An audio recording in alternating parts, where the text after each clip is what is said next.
Hi everyone, welcome to the video. Today I'm going to give you 3 B-Class builds you can use in this week's B-Class Open Series. And this week I'm going to start with another fan favourite, the 1967 Lamborghini Miura P400.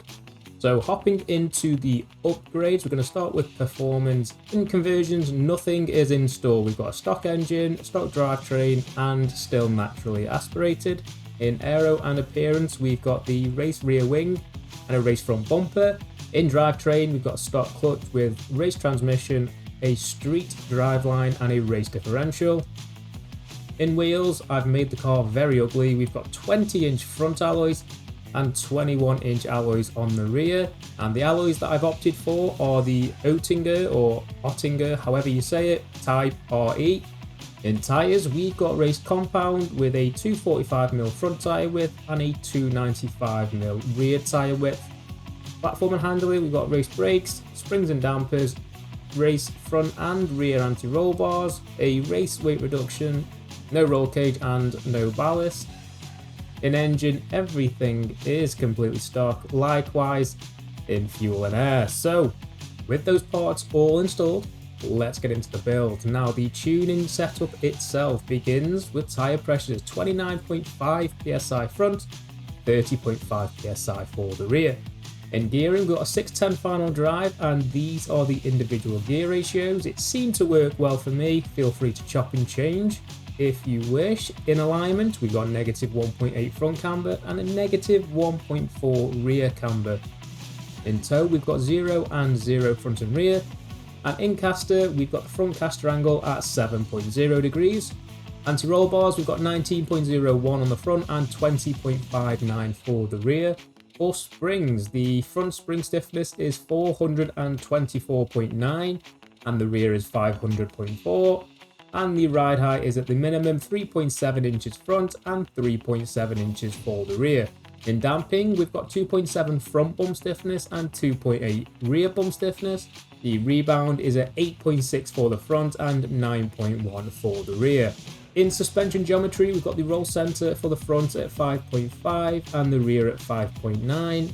The anti-dive at 25.1% and the anti-squat is at 14.8%. If you feel that you're getting a bit too much rotation whilst trail braking, just knock that up to 35% at the most, and it will sort you out. But 25 just helps you get that back end to step around so you can get it pointed out of the corner.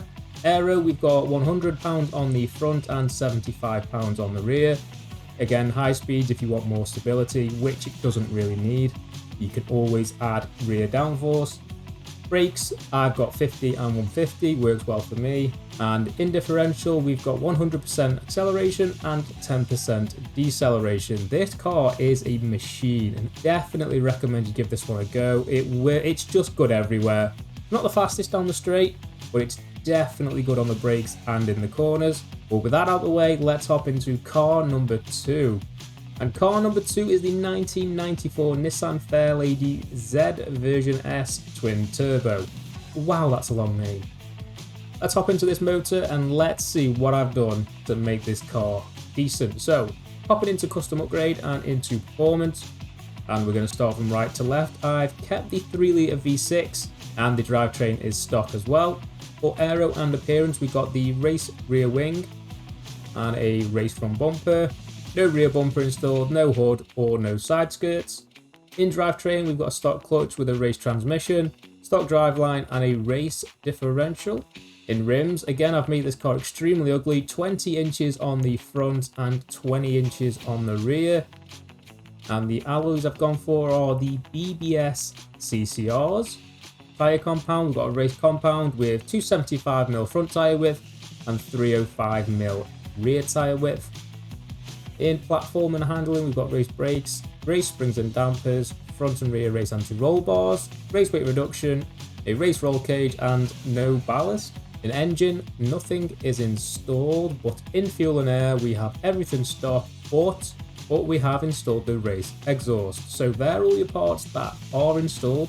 Let's get into the tune. So, starting with tyre pressures, 29.5 on the front, 30.0 on the rear. The gearing, 610 final drive, and these are the individual gear ratios. Alignment, -1.8 front, -1.3 on the rear. Front toe 0, rear toe 0, and the caster is at 7. Anti-roll bars, we've got 20.56 on the front and 17.40 for the rear. Springs, 570.1 on the front, 520.8 pounds on the rear. And the ride height is at 4.2 inches on the front and 4.6 inches on the rear. Right boys, before we continue, do me a favour, get in that description now. There's a Discord link, get yourselves involved, we can have a natter, have a laugh. Now back into it. So damping, we've got 3.9 on the front and 3.2 on the rear. Full rebound, we've got 9.9 front and 9.1 on the rear. For the roll centre, the front roll centre is at 7.1 inches and the rear is at 6.7 inches. The anti-dive is at 20.1% and the anti-squat is at 17.0%. And for aero, we've got the max front downforce yet again with the minimum rear downforce. If you need that more stability at high speeds, increase this number, but personally, I don't believe it needs it. Brakes, we've got 50% brake balance and 150 as I normally do. And in differential, we've got 100% acceleration and 0% deceleration. This is a sneaky car. It's not a car that you expect to be that good, but it is. And moving on to the last car, we've got the 2022 Toyota GR86. The car looks very aggressive with its body kit, but let's get into the parts. Now, in conversions, we've got the 2-litre inline-4 turbocharged engine, a stock drivetrain, but we've installed the wide body kit because why have it look like that when it can look like that? Aero and appearance, we've got the race rear wing. I've gone for the Rocket Bunny one, but if you want the Forza one, feel free. Just thought that one suited the angles and curves of the car. In drivetrain, we've got a stock clutch with a race transmission, stock driveline, and a race differential. In wheels, again, another ugly car, maxed out front rim size at 20 inches, and the rear is at 19 inches, and we've opted for the Speedline F1s. In tyres, we've got a race tyre compound with a 245mm front tyre width and a 295mm rear tyre width. In platform and handling, we've got race brakes, race springs and dampers, front and rear race anti-roll bars, a race weight reduction, a race roll cage, and no ballast installed. And the last two bits of the puzzle, we've got nothing in engine and nothing in fuel and air. Let's get into the final build. So the tune for this, we've got 29 psi front and 29 psi on the rear. In gearing, 610 final drive. This is going to be your grip machine. It's not going to be able to keep up with many cars down the straight, but I can guarantee you there's not going to be many cars that can keep up with you in the corners. But these are my gear ratios, feel free to change if you want. Alignment, -1.8 front and -1.5 on the rear. Toe, we've got 0 front toe and 0 rear toe, and a 7.0 degree of caster. In anti-roll bars, we've got 15.31, the rear is at 18.26. The spring stiffness, 475.9 on the front and 400.0 for the rear. The ride height is gone up by a few clicks on the front at 5.7 and the rear is at 5.6. For damping, 4.2 front bump damping and 4.0 rear bump damping.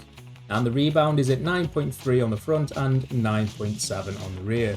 The roll center offset, we've got a 5.9 inches on the front and 6.3 inches on the rear, just to aid in a bit of rotation. And anti-dive, we've got 20.3% and anti-squat is at 25.2%. Aero, again, we've got maxed out front downforce at 100 pounds and the rear is at 75 pounds. The brakes are at 50% and 150%. And in differential, we've got 100% acceleration and 0% deceleration. This car is a grip machine. Get it around Maple Valley, Virginia, get it around these tight technical circuits, and you're definitely going to be up there on the podium, boys. It's a monster of a grip car. But that's going to be the end of the video. As always, take care of yourselves and stay tuned for more.